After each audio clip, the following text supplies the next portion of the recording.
Alright, so let's get started. Week 2.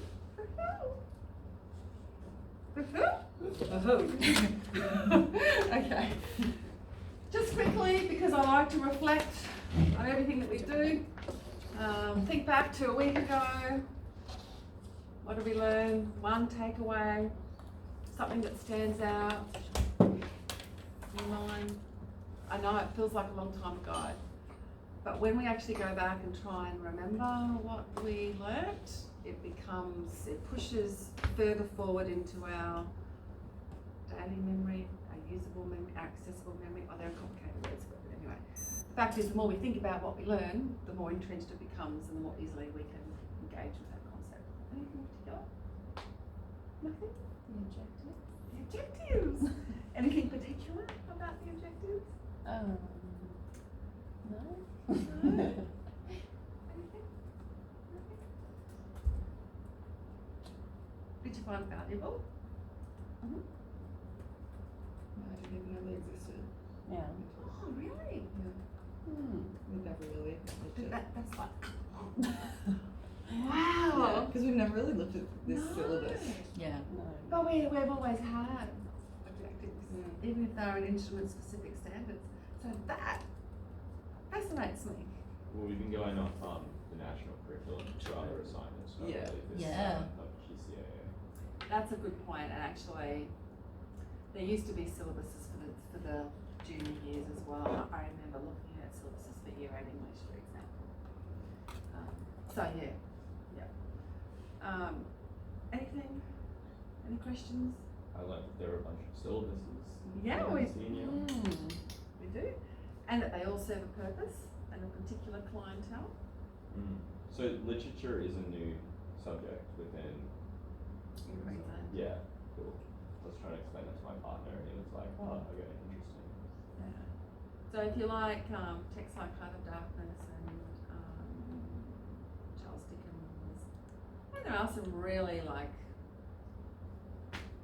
medium, normal texts in there as well. And you like a lot of reading because it's 6 prescribed texts instead of 4 that's in English. And if you like writing only analytically and imaginatively, then literature is a syllabus for you and your students. Do you do it as well as English, or do you do it instead of English? You can do both. And you can do extension. Really? So could you do English literature and extension? Wow. One would argue whether that's a good idea, whether you're turning out well-rounded thinkers and learners if you do that. Some people say it's a great idea, you do what you're good at and you do what you love. I don't know, there's always a little voice in the back of my head that says, well, you know, there are lots of ways of viewing the world, and whilst English classroom teaches and that, what about science and maths and history and geography and economics and all those other things, because, you know, we want to have a range and breadth of knowledge about the world. And actually the range and breadth comes from our syllabus as well in terms of texts. One of our responsibilities as teachers. And this is good for you to think about when it comes to doing your teaching, learning and assessment plan. The expectation is that we expose students to a range and breadth of texts. So even though your assessment instrument might focus on the prescribed text and a lot of your teaching might focus on that, what other texts, because you'll never teach to the text. You know what that means? You never teach to the, does anyone not know what that means? Because it's regarded as the devil incarnate when it comes to education. So the phrase teaching to the test refers to when teachers backward map perfectly, beautifully, but they only teach what students need to know to be successful in the test. So in other words, if the test has these questions, then everything in their lessons skills students on how to do that and only that, sometimes even to the point where they'll use those questions in the test. So it's what that's doing is, I think it shows a little bit of insecurity about your quality of teaching, because that's really the only sure way that you have of ensuring that all your students score really, really well. I mean, it's cheating is what it is. So the idea is that we provide students with all the skills and knowledge they need to be successful in their assessment. but we also teach them to transfer skills Yeah. from one situation to another, and you can only do that if you teach them a skill set and then you get them to apply it to this one, to this text, and then this text, and then this text. Different types of text: Facebook, Twitter, Snapchat, YouTube clips, documentaries, poems, novels, all those sorts of things. Because we want our students to be flexible thinkers and to be able to adapt. And when you go out into school land, you'll hear the teachers say all the time, I teach them this in year 8 and they come into year 9 and it's as if we never had those lessons. These students aren't transferring their skills and knowledge from one part of their learning to another. And if that's the case, then we need to look at why that is. And I used to stand in front of my class. Hopefully you're at a school where you get to teach year 8, year 9, year 10, year 11 and year 12 over a certain number of years. Because that means you can stand in front of students and say, you're learning this now in year 8, but I know for a fact you're going to need it in year 9. You need to lock it in, you need to learn it and understand it, and we will keep reusing it throughout. I know also you're going to need it in year 10. And then when you're in year 10, you can say, I taught that in year 8. So I know you've actually learnt this before. So it's kind of all that sort of thing. So the syllabus and objectives, the nitty gritty. We're going to go even deeper than what we did last week. I was walking around, and this is what I was saying before. Once an English teacher, always an English teacher, and you're constantly, really never off duty inside your head. And we were I was walking around the office, and we were all standing there, and for some reason I looked down and I went, oh my gosh, that's a perfect symbol of diversity. So we all put our foot in and I took a photo. I thought, great, I've got an awesome photo now to visually represent diversity, because diversity is an abstract concept and our syllabus talks about concepts and our students talk about concepts all the time, and we ask them to analyse concepts. Diversity is a concept, it's abstract, you can't touch it, you can't feel it, and that is really quite a visible way of describing or representing it. There's a key word, representing it. So we've got this is a hardcore, strong, powerful woman, and she is. This is a real practical one. She's also very practical. She's like the pretty, the princessy type, you know, wears bows and lace and stuff. And that's me, I'm kind of a bit of, so I've got the thick heels, so I'm kind of practical and sensible, but I like a little bit of height, a bit of femininity, so I'm, you know, a little bit of both. So, our goals for today are to understand the objectives even more and their role, and to be able to explain them to others. That's the key, being able to explain them to other people. It's only when you struggle to explain something that you realise that perhaps you don't really know it. And we're going to continue reflecting on teaching frameworks that appeal to youth and cater for student diversity. Differentiation I will go on about all the time, I'm very passionate about it, but it needs to be in your teaching learning assessment plan, and it needs to guide the way you approach everything you do in the classroom. Because you're going to have students who don't understand what you're saying, and you're going to have students who are already ahead of you. Now, before we go any further, our makeup tutorial. I really want to be able to cater for everyone. I noticed yesterday that there are some more names in there. Can someone just bring it up for me on their laptop? Just click on the Google Doc and tell me how many people which day we now have the most people registered or requesting.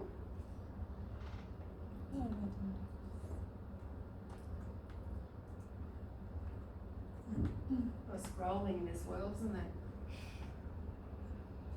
I just can't remember. 9 to 12 on a Wednesday. 9 to 12 on a Wednesday.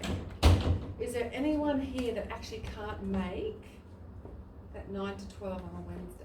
Oh. I can, I've got another class, but I can go to a later one if I have to. Can you not make the Wednesday? It's Sorry. because I work in teacher relief, unfortunately. Okay. That's okay. Is it going to be recorded at all, or I will. otherwise I could just ask someone for notes or something like that. I will record it, and I so value the time we get face to face, and because our profession is so interactive, every time we have a conversation, we're actually learning lots of different ways.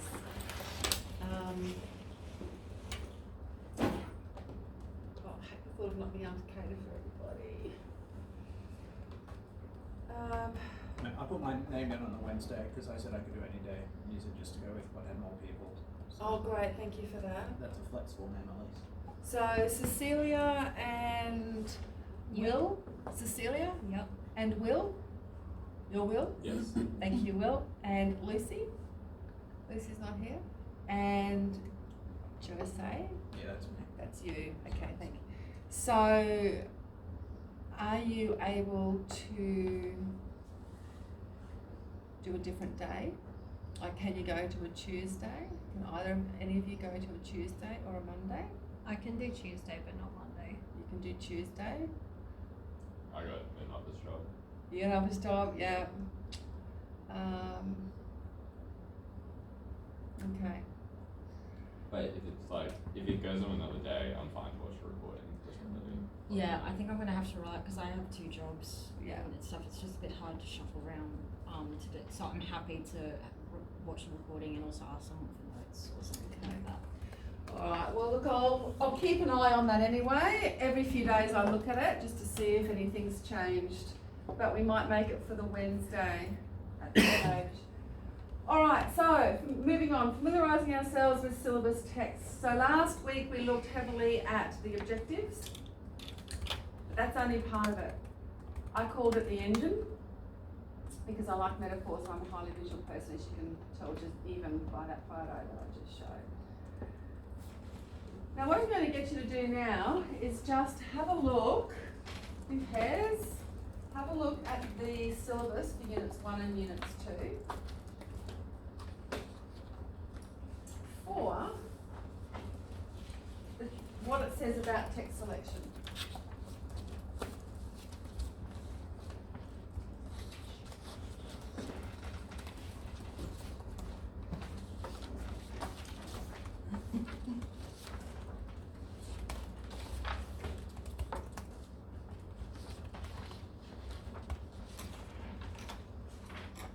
It's in teaching and learning.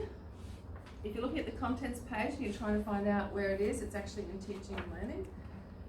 And I think it is Page 10. you got it, yeah, I thought it was page 10.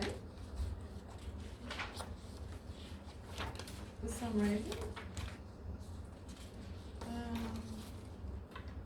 Struggling to see where my glasses. Yep, correct, page 10. So just look at units 1 and 2. Yep.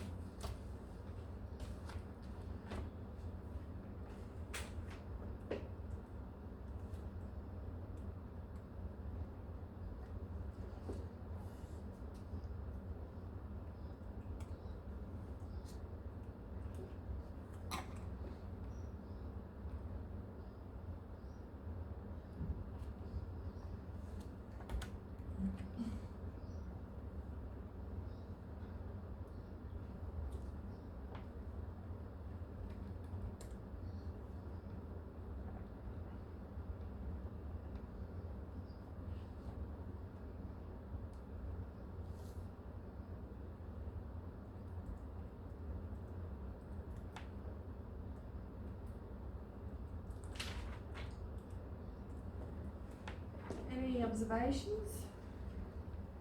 It's pretty vague. I suppose that's kind of the introduction. There's more information in each of the units. Do we? What does one complete play mean? Ah, Like yeah. no excerpts or something, or just that you have to like. Start to finish, complete playing. And there's a reason for that. What's a prose text? So it's writing. Yeah. So it's just normal. Right. Yeah. Okay. It's not verse basically. It's not poetry. Gotcha. It's prose. Yep. But that's a good question. I've just never heard of text like that before. Yeah. Cool. So 3 texts.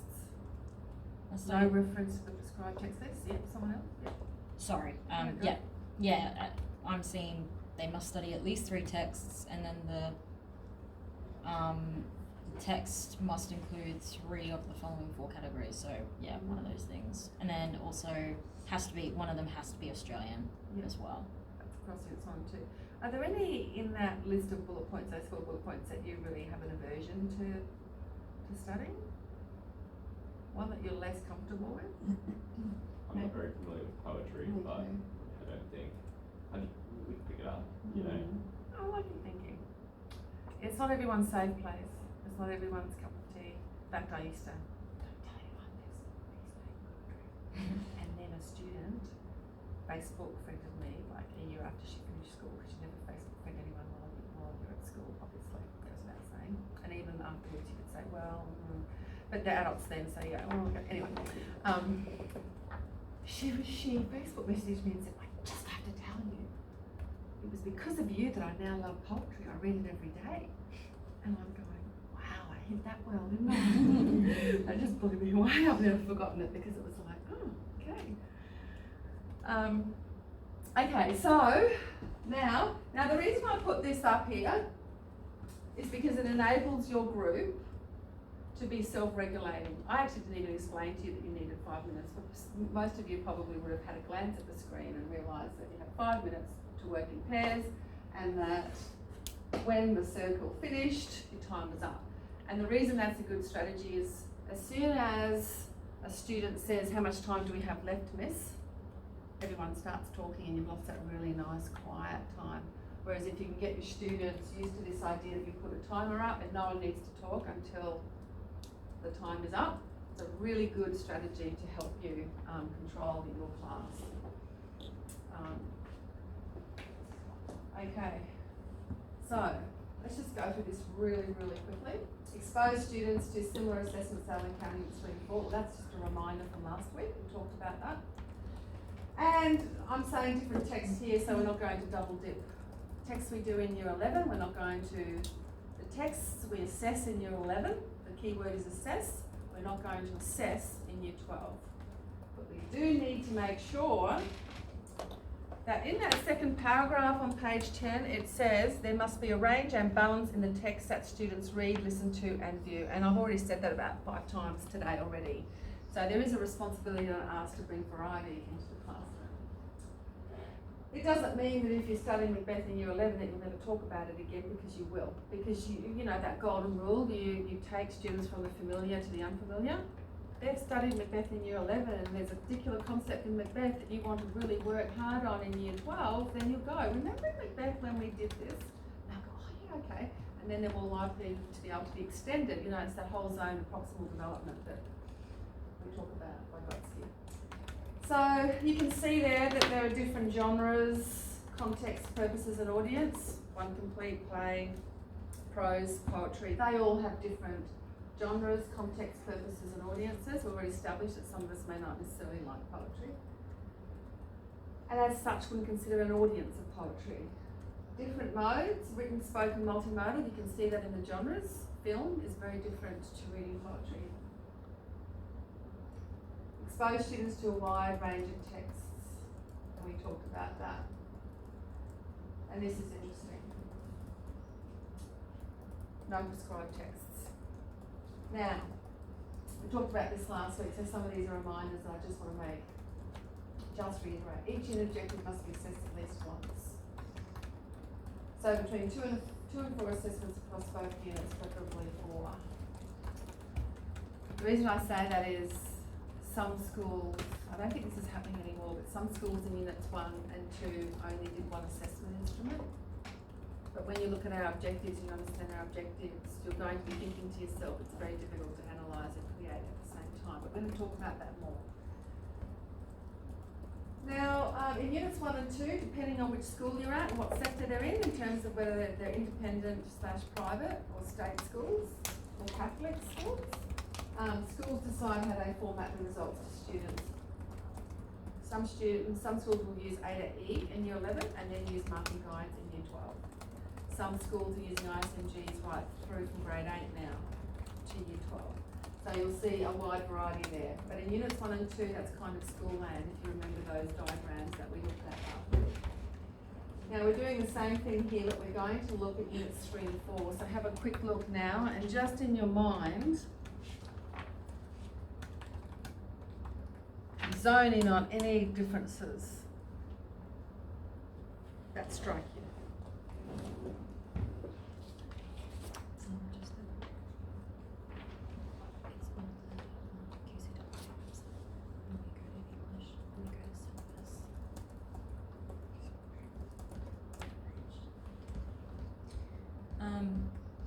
it looks, I saw that in Unit 3, they actually specify that there has to be a study of media texts. Yeah. While in Unit 1 and 2, all they say is that Unit 2 there has to be a focus on Australian text, but they actually specify in Unit 3 a specific type of text. Yeah, and why would that be? Think back to that slide I put up last week with the 4 quadrants with each of the internal assessment instruments and the pictures I put there. Do you remember the first one was a magnifying glass because it was analysis for the IO1, which is where students are analysing 2 texts. Then the one beside it had a red background and the silhouette of a person. What's that? Journal? No, persuasive speech. Persuasive speech. So that's because of this. Students are delivering a persuasive speech on an issue that's out there in the media. They have to persuade the audience around to their particular point of view about an issue, and that's why that's there. It's in Unit 3 and it's for the IAT2, which is a persuasive speech. Any other observations? At least 4 texts. Yes. What sort of texts? So a lot of schools will just use the entire prescribed text list for units 1 and 2 and 3 and 4, but the syllabus doesn't mandate that. And the only reason they do that is because they've got a lot of resources already and they're quality texts. But you don't have to do that at all. So 4 prescribed texts. Alright. So, again, building on students' knowledge and skills from Unit 1 and 2, different texts, obviously. So we want to expose students to a wide range, 4 prescribed texts and 3 of those. So it's quite likely, if you're going to be following this principle, if you want to prepare your students to be as successful as possible in Units 3 and 4, then you're going to probably, if you do a complete play in Units 1 and 2, hello, welcome. You'll do a complete play in Units 3 and 4. In fact, you might choose the play for your external assessment because Macbeth is there. It's up to you, that's up to the school or your head of department. Now, I'm going to leave it there. Your head of department is obviously going to make a lot of decisions for you, unless you go out into rural communities, and sometimes you get a lot of say over this sort of decision making. But for prescribed texts, how are you going to get the 4th text in? So if we say the IA1 uses a prescribed text, but students have to actually engage with 2 texts. So that's 1 prescribed text. The IA2 comes along, no prescribed text. Social issues, media texts. The IA3 comes along and it's a scene exam, requires a prescribed text. And the 4th one comes along, the external assessment, and that's a prescribed text. So 3 in the syllabus are mandated as assessing a prescribed text. Doesn't the first one need to assess 2? Does. But 1 doesn't need to be prescribed. Correct. Yes. And we see differences here. So some schools will say we're just going to do the 2 prescribed texts in the IA1. And it might work perfectly for what they're trying to do. I would like, if I was in a school, I would use a prescribed text for one of them, but I would bring in a popular culture text or something funky or something really awesome and wonderful that I know my students are interested in, to engage them and flick on that curiosity switch. That's how I would organise the IA1, but that's not mandatory by any means. Yep.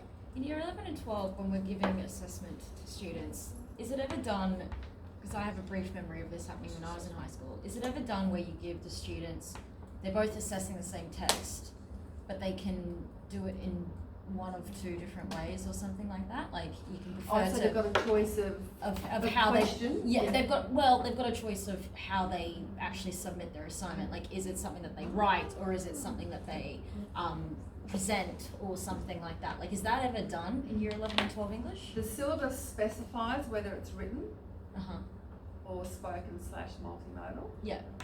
So from that point of view, no, but it depends on the syllabus. Yeah. Yes, some teachers will say for this task it has to be written, but I don't mind if you do a feature article or a blog or a this or a that. Yeah. You still have to make sure that the only issue with allowing students to choose the genre Yeah. in which they present their information is that you have to make sure that you've taught all those genres. Yes. Because it's unreasonable to give students a choice, so you can do any of these things and not actually teach all the patterns and conventions of each of those. Yeah. But it's absolutely doable. In fact, if you look at the some of the other syllabuses, literature is a little bit more open and extension is really open.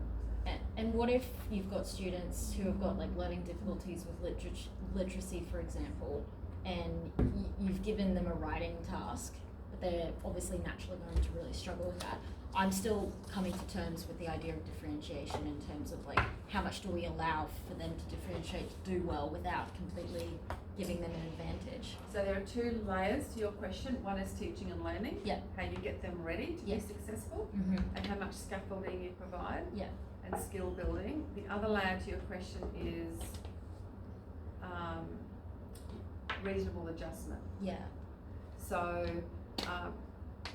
everyone in Queensland is being assessed using the same objective, and that's for equity. Mm-hmm. That ensures that a QCE certificate in Cairns is worth exactly the same as it is in Brisbane. Yep. And so on. So it's not necessarily a simple answer. Mm-hmm.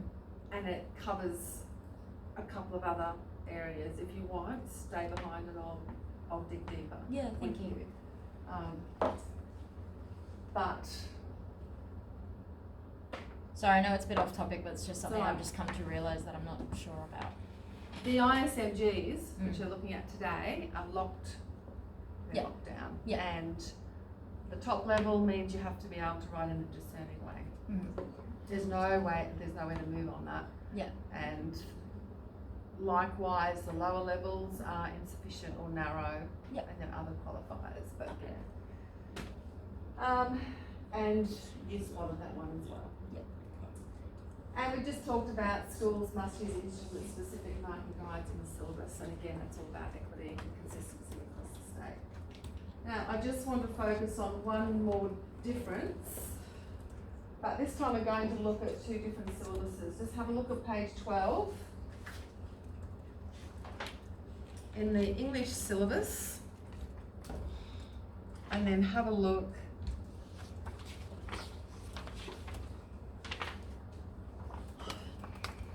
you'll notice something straight away just by the structure. So you can use these. There's an English. Sometimes it's easier to have one on your screen and one on a paper. And there are two literature ones if you want to use paper copy. Anyone? What do you notice? What page in the literature? Page Is it? 12. 12 there as well. We're looking at the analytical essay. So you're looking at the English syllabus and you're looking at the literature syllabus. Both on page 12. Page 12, and you're looking at the analytical essay.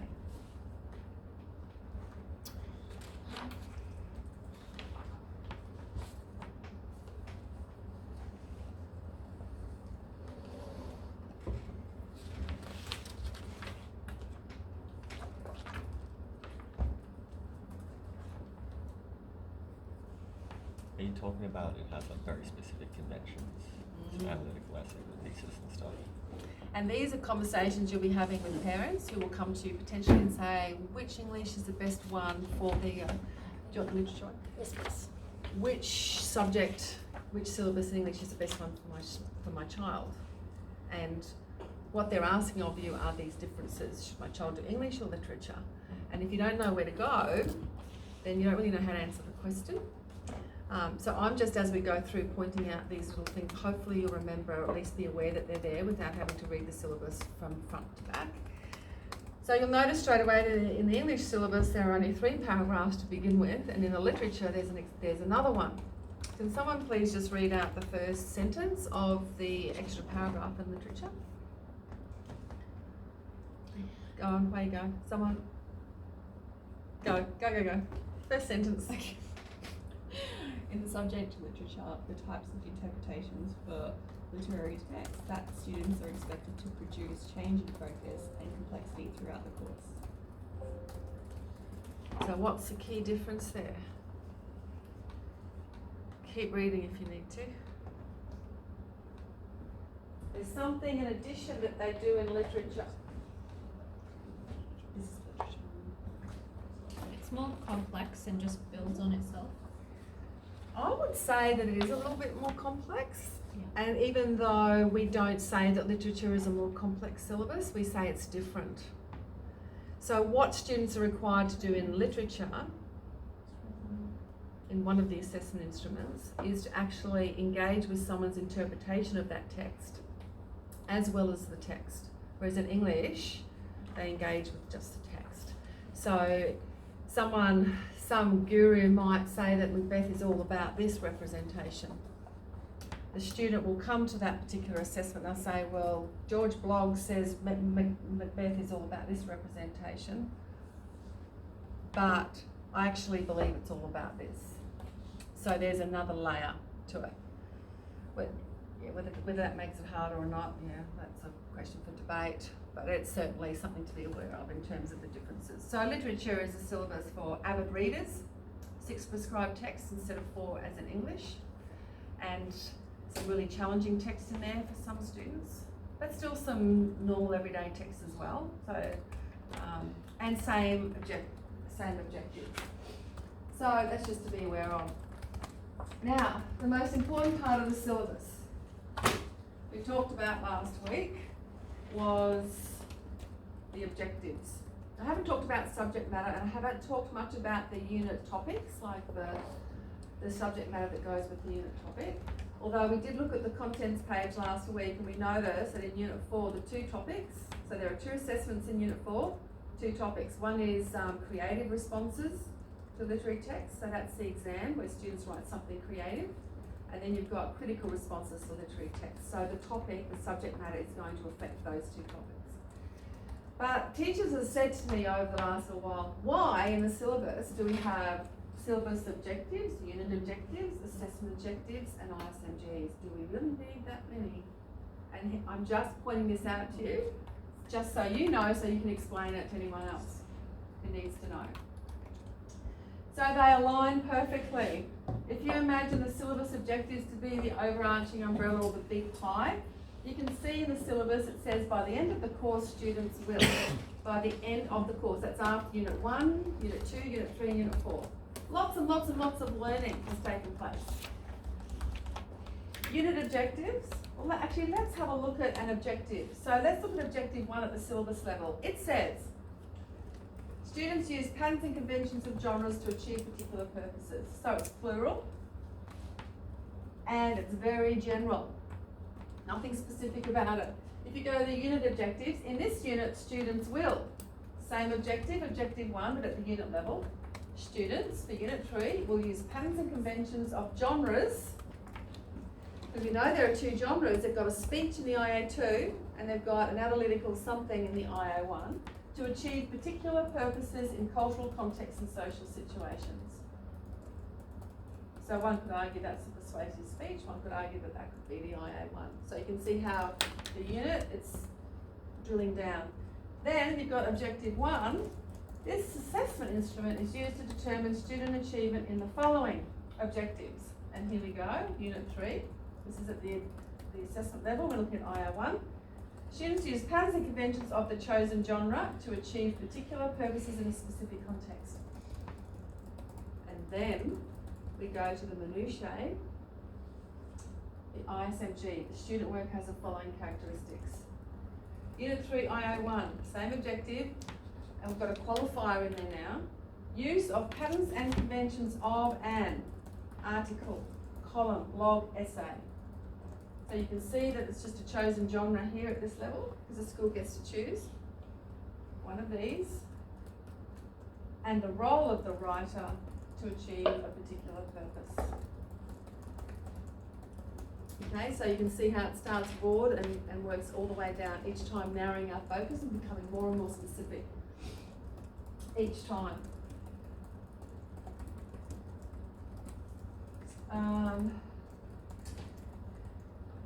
Do you need to know that, okay?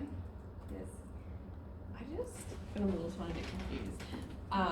So is unit 1 and 2 grade 11? Yes. Then unit 3 and 4 is grade 12. Yes. And everyone gets confused when they're starting to get used to the new system because I start talking about IA 1s and they're in unit 3. So Yeah, you hear the 3 that's and you hear the 1 and it kind of got brains going, ugh. Yeah, okay. And so you're not alone. We've all been through that, but now it's just made sense to us. In our heads, we've got that map. And it will happen with you as well. What I want you to do now is I want you to think about that information I just gave you, and I want you to draw a visual diagram that shows someone else how those syllabus objectives, unit objectives, and assessment objectives fit together. That is to help you understand the relationship between them. I'm going to take a photo of it, you're going to upload it to Edmodo. I also want you to think about, or give me an example. I gave you an example of the IA1 then in Unit 3. You can use a similar example, or just maybe let's not complicate it that much. Just give me a genre that would suit a particular unit of work. But the first things first, I'm going to type out the note in Edmodo now to give you somewhere to upload it to while you're having a think about it. Imagine this, you've walked into school and someone's talking about all these objectives in the syllabus and they say, I just don't understand. And you can say, it's this, this, this and this. How would you describe it? How would you explain it? Have a think about it. You might draw a picture like I did. I would always draw a picture to show cause and effect, but that's not the only way. There are lots of other ways. So have a think.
You could just use words if you want. But no, that's good to know. Yeah. When they're trying to say money, it's. Yeah.